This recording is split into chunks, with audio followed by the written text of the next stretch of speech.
to another episode of Cosmic Besties. This is your go-to space to talk about all things, woo-woo and tarot, oracle, astrology, pretty much anything in that space where you can feel safe and like you're just having a conversation with two of your best girlfriends.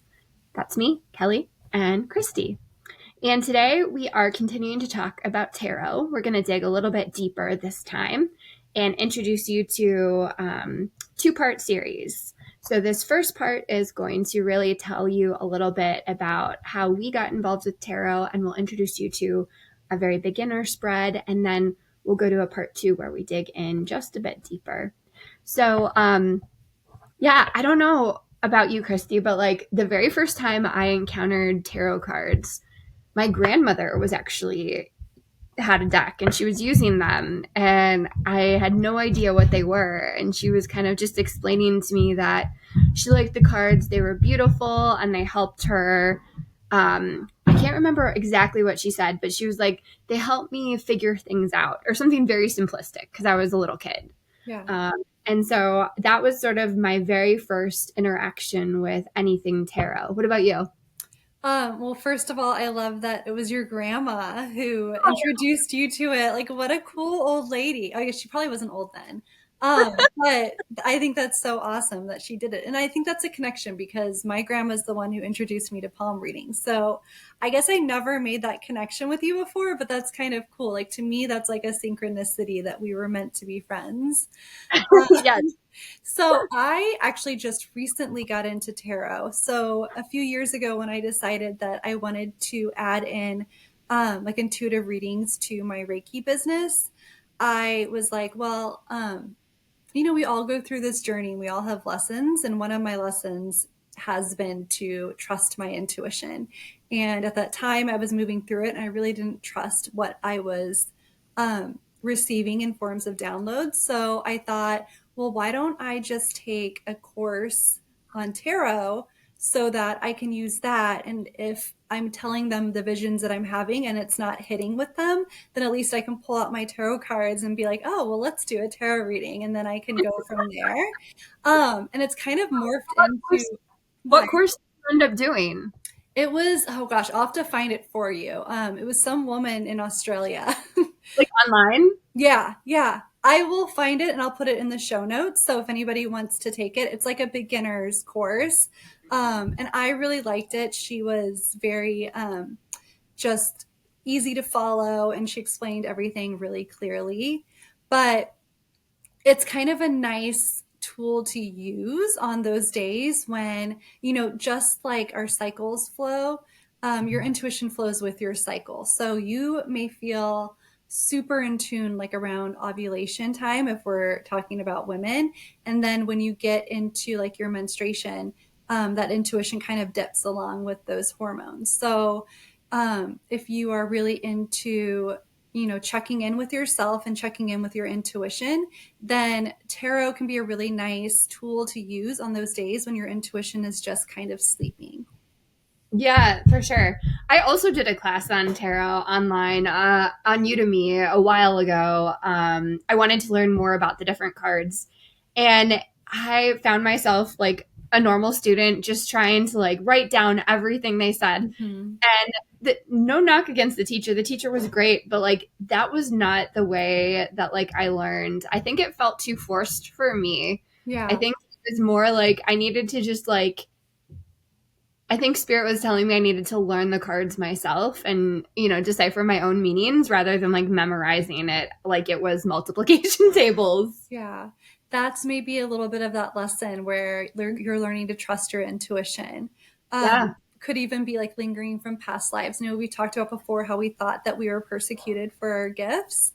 And maybe that lesson has carried on into this life energetically where we're meant Yeah. to trust that intuition and follow that and let that lead us as opposed to just memorizing a deck of cards and spewing out what the cards mean. Instead, you're like really learning to tap into that intuitive muscle and use it in a way where the cards guide maybe the reading, but your intuition is really what is deciphering what is going on for the answer that you're looking for. Yeah, yeah. I remember that's great insight, and I think you're right. I do need to trust my intuition more, and it's a journey. Um, I remember like thinking that if my grandma could practice, religion and use tarot, then it was fine because like I respected her. And so for me, Yeah. that was like another moment. I know we talked on past episodes about like overcoming kind of like um just the expectations that society has of you, particularly Mhm. if you were raised with a particular religion. And so for me, it was like, oh, okay, well, she can practice a religion and she can use tarot and she believes in Both can angels. be true. She's not going to hell. Like, Yeah. Yeah. yeah, things can be true. Two opposing things can be true. And so that Mhm. was really important for me. I think a lot of people get really scared by some of like the cards in particular, like the Hanged Man or the Mhm. Devil. And I think um, I describe it as like a representation of how, like, if you let fear dominate your life, you're never going to face your shadows. And Yeah. so I actually think that the tarot is a great tool for people who need to do that shadow work, but are like Mhm. scared to face who they are or scared to face like the shame or the guilt that like may have existed for Oh, I them. love that. I love the idea of like a shadow and your light and having the tarot kind of represent both aspects because that there is a duality with like our humanness. We're not all perfect. There is that shadow side, those lessons that we have to work through. That karma to get to our dharma that people talk about. I always like putting a positive spin on those kind of quintessential like quote unquote scary cards. So, for instance, like if you pull the tarot, not the tarot, the tower, um, and it's initially it's like oh sudden upheaval and like things are collapsing around you. To me, it's I say to myself, oh, she's going to be having a breakthrough. Something may be happening that's going to be a catalyst for her own good and kind of growing that soul. When the death card comes up, I'm like, it's not a death, it's a rebirth. Um, Yeah. the 10 of swords, where it looks like there's this person lying dead and there's like swords stabbed into them. Yeah. I say, maybe there's an ending that's coming that's going to allow you to be free. So there's always a way that you can put a positive spin on it. It's not always this like dark, horrible, like, oh, you're going to die or you're going to end your relationship or you're going to lose the job. Like, yes, maybe sometimes that is part of your destiny, but I think there is a way that you can look at it and trust your intuition and find that positive energy that's like infused in that card. Yeah. Yeah. I think you're right. I also think though that it's important for people to not be fearful of the Mhm. those things. Like the tower moments in my life have always brought something better. Maybe Yeah. not the next day Mhm. or the next week. Yeah. Sort of have to be patient and just have some faith in the universe and like the plans that are there for you. But like if you wait, you'll see that there is something better coming. Yeah. Well, especially if you look at the other cards around it. So if you got the tower along with the hanged man that you mentioned, to Mhm. me, like that would be okay, she needs to just take time to take a breath and just be patient and allow what's happening to move forward. Oh, And not try to resist it and not try to control it and just kind of allow yourself to be suspended in this moment of peace. Um, yeah. and I think that's really cool. And that's a really important point too. Do you have any like stories where you did a tarot reading for yourself and maybe the tower or something came up and it ended up coming true? Yeah. So I think it took me a long time to like get comfortable with telling people even that I did tarot. Yeah. But the like you were talking about earlier, like when you don't trust your intuition and you want to seek some confirmation, it can be really interesting. So there was a time at work last year where I got the tower card with a few others, and I knew something was coming. Mm-hmm. And it was the entire breakdown of my team. Many of them moved on for like good reasons. They had their own lives, but it was a tower moment for me. And it was almost comforting, right? Because I got the card, I knew something was going to happen, Mm-hmm.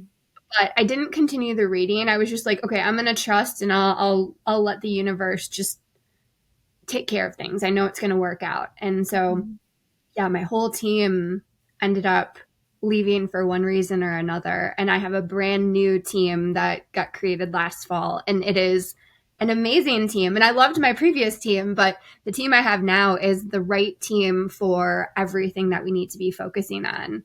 Um, and was it hell to go through that period where we were down a bunch of people and struggling to keep up with things? Absolutely, but it was totally worth it.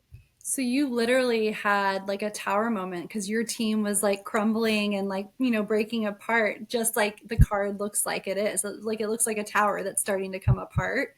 Yeah, I think that's so beautiful that you were able to just allow your trust to lead you and flow with it. I think that that is the true energy behind tarot. The lesson behind the the cards lie in how you kind of use it to propel yourself forward. So for you, you used the lesson of the tower, which is really about trust and flow and just flowing with it, kind of rolling with the punches instead of trying to resist it or force it to move a different way. You know, like if it's the same idea, like when I think of the tower, I think of like a flowing river.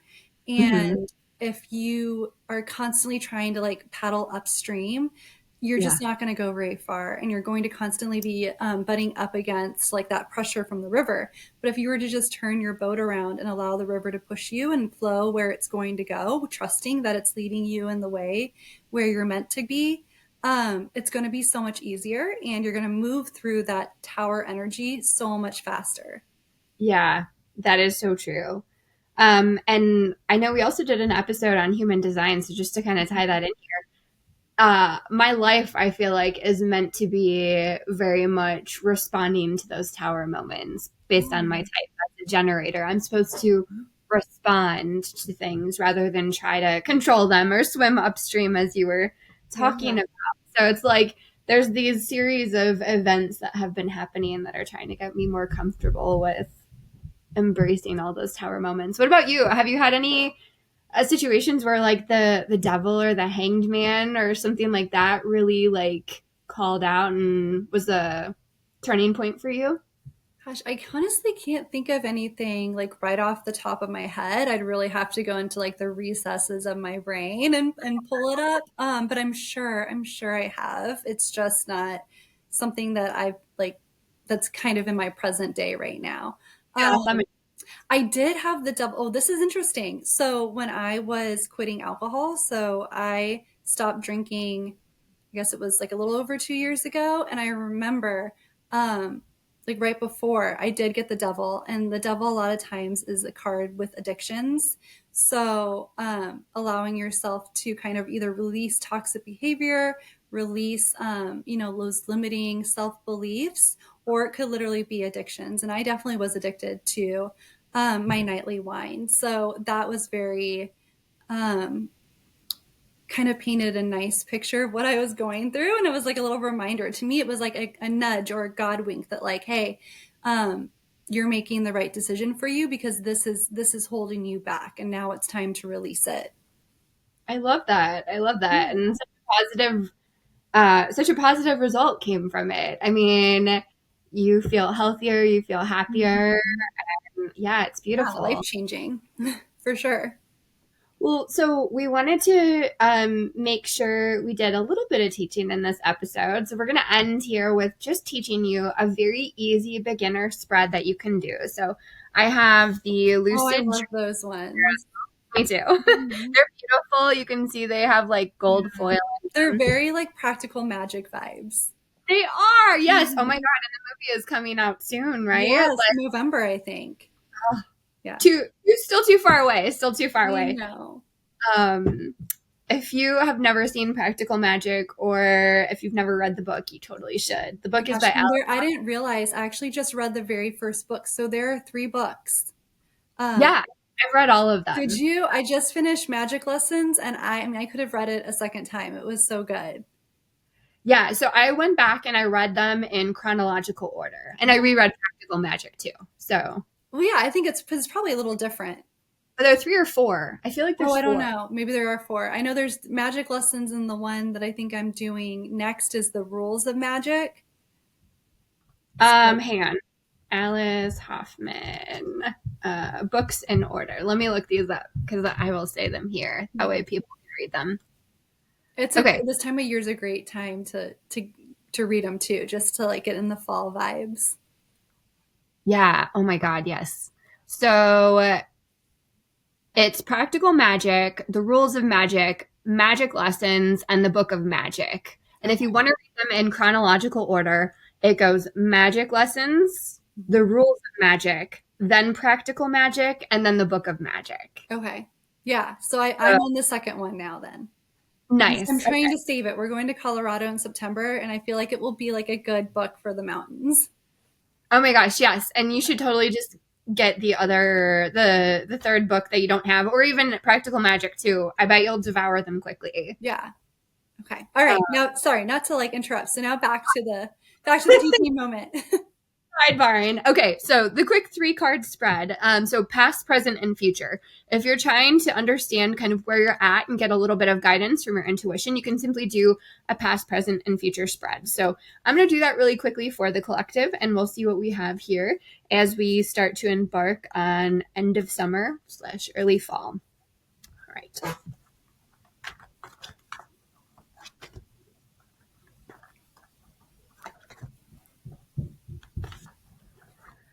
Okay, for this collective, the past we got the sun. Oh, that's a good The one. sun was really about being in your happiness and joy. So we had people who were probably enjoying all the beautiful sunshine, both literally and metaphorically, of summer. And summer is a great time for everyone to be relaxing. We find that during the summer months, you are kind of living your best self, your best life for whatever reason. Even people who are, totally busy, maybe it's all the extra vitamin D. You are really embracing your inner child more. So as we close out the summer season, you all have hopefully had a relatively good time embracing your inner child, soaking in that vitamin D and whatnot. So, what's in store for us now in the current present as we transition for fall? We got the Six of Swords. So, the Six of Swords is all about leaving things behind. So, we're sadly saying goodbye to summer.